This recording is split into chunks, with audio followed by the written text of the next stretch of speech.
নির্বাচন করি। 2014 সালের জাতীয় সংসদ নির্বাচনে জিয়ানগর উপজেলাকে পিরোজপুর 2 আসনে সংযুক্ত করা হয় এবং মাননীয় সংসদ সদস্য হিসেবে জনাব আনোয়ার হোসেন মঞ্জু এমপি নির্বাচিত হন। 2019 সালে আমি বর্তমান জামাত মনোনীত জাতীয় সংসদ সদস্য প্রার্থী ও সাবেক উপজেলা চেয়ারম্যান জিয়ানগর জনাব মাসুদ সাহেবী সহ উপজেলার গণ্যমান্য ব্যক্তিবর্গের পরামর্শে জেপি মঞ্জুতে যোগদান করে উপজেলা নির্বাচন করি। মাসুদ সাহেবী সহ স্থানীয় বিএনপি উন্নয়ন পরিষদে নির্বাচন করি এবং বিজয়ী হই। নিরাপদ রাখার জন্য একই সেশনে চণ্ডীপুর শুরু থেকে পারিবারিকভাবে ঐতিহ্যবাহী বিএনপি পরিবারের সদস্য। দুঃখজনকভাবে আমার জীবনে এক ভয়াবহ অভিজ্ঞতা অপপ্রাচীর প্রতি একাত্মবাদ করে আপনাদের মাধ্যমে জাতির সঙ্গে সত্য তুলে ধরার জন্য সরাসরি হাজির হয়েছি। গত মঙ্গলবার 4 নভেম্বর 2025 খ্রিস্টাব্দ রাত আনুমানিক 7টার দিকে নিজ গাড়ি যোগে ইউনিয়ন পরিষদের পারিবারিক কাজ শেষ করে প্রত্যাশী থেকে কলকাতা যাওয়ার পথে পিরোজপুর সদর উপজেলার পুরাতন রাস্তা সংলগ্ন বড়পুর এলাকায় হঠাৎ বালিপাড়া ইউনিয়নের আব্দুল হক মুন্সির ছেলে জাকারিয়া হোসেন মুফতি তার সঙ্গীয় 2 জন সন্ত্রাসী নিয়ে আমার গাড়ির সামনে মোটরসাইকেল রেখে আমাকে প্রতিরোধ করে। সাথে সাথে সেখানে আরো একটি মোটরসাইকেল ও 3 জন লোক আসে। তারা জোরপূর্বক আমাকে গাড়ি থেকে টেনে হিঁচড়ে জাকারিয়া মোটরসাইকেলের উপর অপহরণের চেষ্টা করে। কথা কাটাকাটি এক পর্যায়ে আমি মোবাইল বের করে আমার সাথে থাকা আমার 2টি আইফোন মোবাইল কেড়ে নেয়। তখন আমি জানাই আমাকে জনাব মাসুদ সাহেবী সাহেব রাতারটা দেখানোর জন্য বলেছে। তখন সে জানায় মাসুদ সাহেবী পিছনে আসতেছে। তারপর ভয় ভালো তুই আমার মোটরসাইকেল এই বলে সে এবং তার সঙ্গীয় সন্ত্রাসী আমাকে প্রথমে জড়ো করে পরে আমার ঘাড়ের মাথায় কিল ঘুষি করে। তখন আমার গাড়ির আশেপাশে নারী পুরুষ ছবি আসে।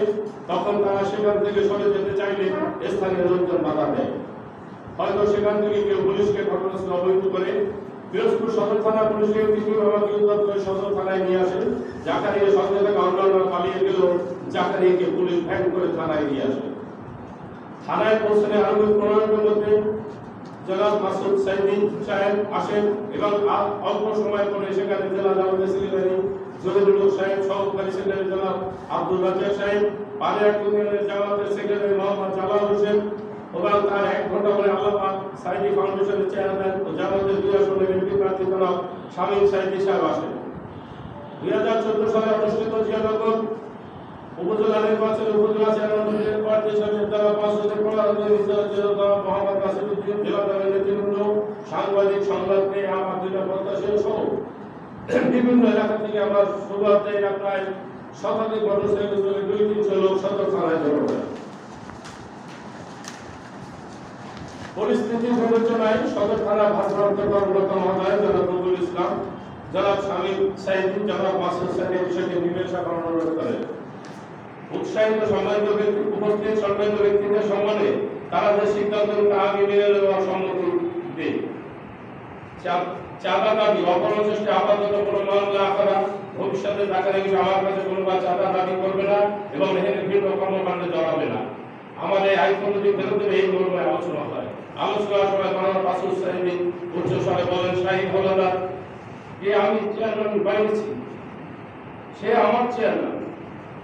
এখানে বললেন 14 সালে উপজেলা নির্বাচনে শামীম সাহেবের অনুরোধে এলাকার জনগণের সাথে আমি মাসুদ সাহেবী সাহেবকে বিজয়ের জন্য সর্বোচ্চ অবদান রেখেছি। 5 আগস্টের আগে সেলফিবাজ, চাঁদাবাজ, সন্ত্রাসী জাকারিয়া মুন্সিকে দিয়ে নামে কোন মানুষ চিনত না কিনা আমি জানি না। এখন তার বাড়িঘর কোথায়, ভোটার তার হোল্ডিং কোথায়, চৌকিদারি ট্যাক্স কোথায় কেউ জানেন কি আমি জানি না। ইতিপূর্বে জনাব মাসুদ সাহেবের আমন্ত্রণে 2 এপ্রিল 2 তারিখ 23 সালে রবিবার 10 রমজান শাহজাহানপুর অফিসার্স ক্লাব অনুষ্ঠিত প্রোগ্রামে উত্তর মাহফিলের প্রধান অতিথি জনাব শামীম সাহেবের সাথে যাবার পথে আমাকে প্রথমবার কিডন্যাপের চেষ্টা করে এবং জনাব শামীম সাহেবের হস্তক্ষেপে সে যাত্রা আমি রেহাই পাই। প্রোগ্রামের কথা চিন্তা করে জনাব শামীম সাহেব বিষয়টি জামাতের পিরোজপুর জেলা আমির সাহেব, জেলা সেক্রেটারি সাহেব ডক্টর আব্দুল্লাহ মাহমুদ সাহেব উপস্থিত কর্মকর্তাদের নেতৃত্বে অবহিত করেন। জাকারিয়া মুন্সি ফেসবুক চেক করলে ছাত্রলীগ যুবলীগ তার প্রমাণ পাওয়া যাবে, যদিও কিছু ভিডিওতে মধ্যে ডিলিট করেছে। সেলফি জাকারিয়া জনাব ডক্টর মোহাম্মদ ইউনুস মহোদয়, জনাব আনোয়ার হোসেন মঞ্জু মহোদয়, জনাব সমরজপুরি মহারত মিরাজ তার স্কুলের সভাপতি আওয়াজ সাহেব, ওরুমরার মালিক সাহেব, জাহাঙ্গীর কবির নানক সহ ছাত্রলীগ যুবলীগ জিয়ানগর পড়াধর বিশ্ববিদ্যালয় দেশগুলির সদস্য ছবি শোভা পাচ্ছে। জাকারিয়া মুন্সি বর্তমানে জনাব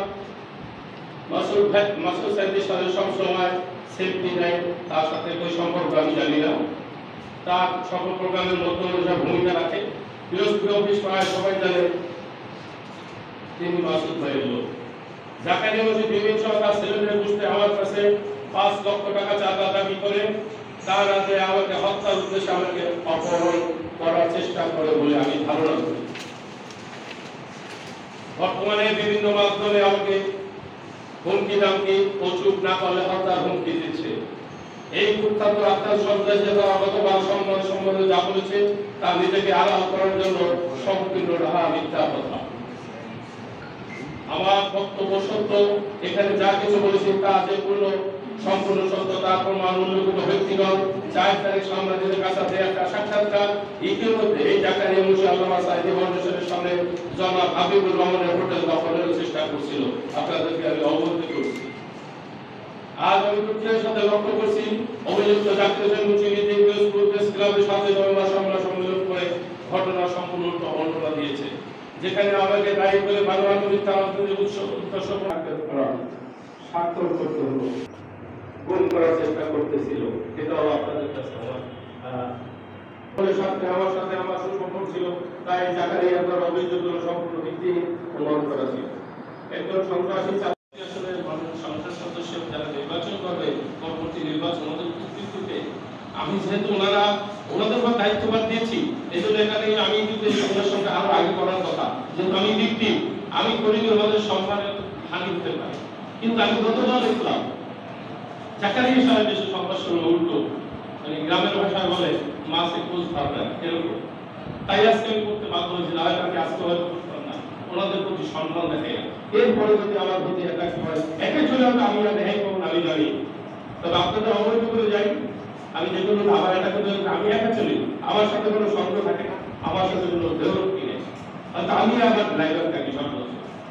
এরকম ঘটনা আবার কোনো ক্ষতি ঘটতে পারে আমি জানি না, তাদের উদ্দেশ্য তাদের আমাদের বারবার করতেছে।